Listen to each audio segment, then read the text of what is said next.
Alright, hi, I'm Tyler Morrell, and today I'm going to present the claim that concealed carry prevents crime in cities. So for those of you who don't know what concealed carry is, it allows a citizen to publicly carry a gun as long as it's not in direct sight. So by direct sight, I mean it can't be like on your belt, it has to be holstered underneath your shirt, or inside of a purse, or in the back of your trunk if you're driving it in a car. All 50 states in our country allow concealed carry. However, some states have more strict rules and regulations. For example, Arizona is really lenient. They don't have any rules, really. And California is the complete opposite. You don't see many people walking around with guns here. So, to go ahead and support my claim, it can be said that with concealed carry, criminals are less likely to assault, harass, or harm an individual that may possess a weapon. A study shows that 60% of convicted felons said they avoided crimes when they knew the victim had a gun.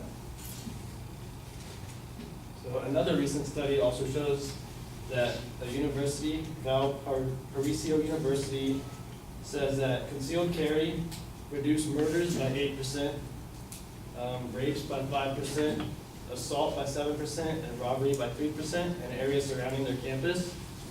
So if you guys relate that to our campus, just think about like the Pomona area. It gets pretty sketchy sometimes, as you guys know. So just think about numbers, like crime decreasing in the Pomona area. Another example would be in Illinois. 1 year after Illinois started allowing permits for concealed carry, their robberies had decreased by 20%. Now 20% is a pretty big number in statistic terms. Their homicide rate was also the lowest it's been in 56 years.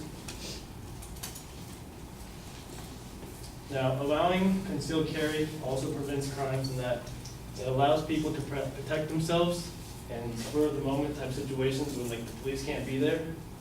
So some hypothetical examples would be for ladies, when you guys watch your car late at night, so you get off work or you're leaving school and a man like comes up to you, tries attacking you, assaulting you. If you had a concealed weapon in your purse, you could easily defend yourself like that. For guys, say you guys turn down the wrong street and you see a group of guys moving towards you, you have a feeling you're going to get jumped. If you had a weapon holstered under your shirt, you could easily defend yourself then as well. Now, a real example of this would also take place in Illinois again. An 86-year-old man shot an armed robber fleeing the scene.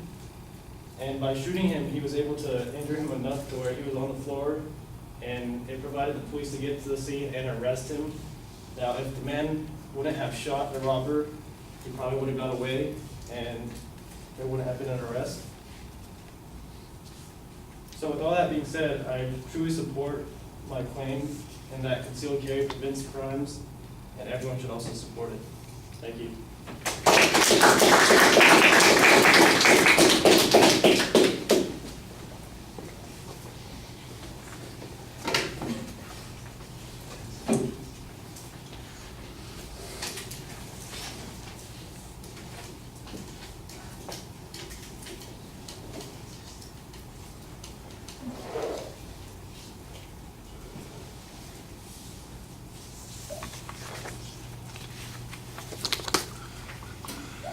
Right, Tyler, the proposition is clearly identified, but there's not really a layout of the secondary points, and I think that's a little bit problematic. There's probably plenty of controversy on this. I don't doubt that there'll be people that have a variety of views on it.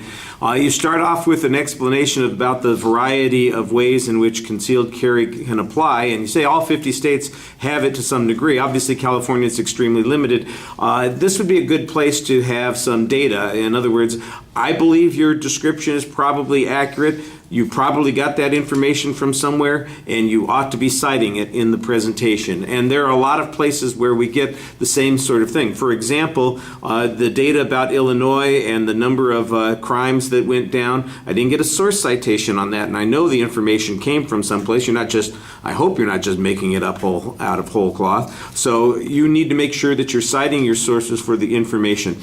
In the body of the speech, like I said, I didn't think that the secondary points were as distinct and well organized as they needed to be, although, and in fact, the 2 points that you do seem to be presenting seem to be awfully similar. The second point is mostly dependent on hypotheticals. The one piece of information that you have that applies to it is this story about the 86-year-old man, and I'm not,